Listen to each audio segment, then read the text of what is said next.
এক শ্রমিকের রহস্য মৃত্যু রায়গঞ্জ শহরের পূর্ব কলেজপাড়া এলাকায় এদিন সকালে ওই যুবকের ঝুলন্ত দেহ উদ্ধার করে রায়গঞ্জ থানার পুলিশ গিয়ে মৃতদেহ উদ্ধার করে ময়নাতদন্তের জন্য রায়গঞ্জ মেডিকেল কলেজ ও হাসপাতালের মর্গে পাঠায়। রবিবার বিকেল 4টা নাগাদ ওই তরুণের মৃতদেহ ময়নাতদন্তের পর পরিবারের হাতে তুলে দেয় রায়গঞ্জ থানার পুলিশ সূত্রে জানা গিয়েছে মৃত তরুণের নাম গরিব কুমার, বয়স 30 বছর, পেশায় নির্মাণ শ্রমিক, বাড়ি রায়গঞ্জ শহরের পূর্ব কলেজপাড়া এলাকায়। তবে কি কারণে গলায় ফাঁস দিয়ে আত্মঘাতী হলো তা নিয়ে ধোঁয়াশায় পরিবার। মৃত তরুণের ভাই সচিন রায় বলেন, রায়গঞ্জ থানায় একটি অস্বাভাবিক মৃত্যুর মামলা রুজু করে ঘটনার তদন্ত শুরু করলো পুলিশ। আপনার নাম? সচিন রায়। যে মারা গেছে কে হবে আপনার? আমার দাদা হবে। কি নাম ওনার? গরিব কুমার। বয়স কত? বয়স 30।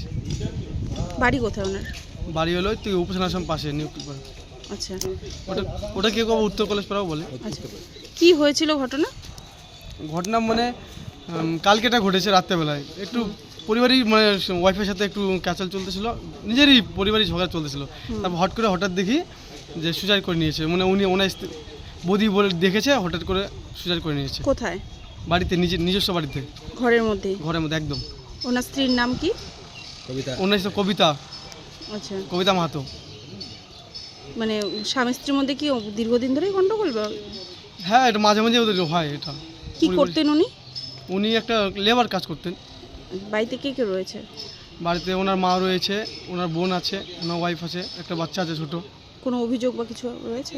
না, সেরকম তো অভিযোগ করেনি।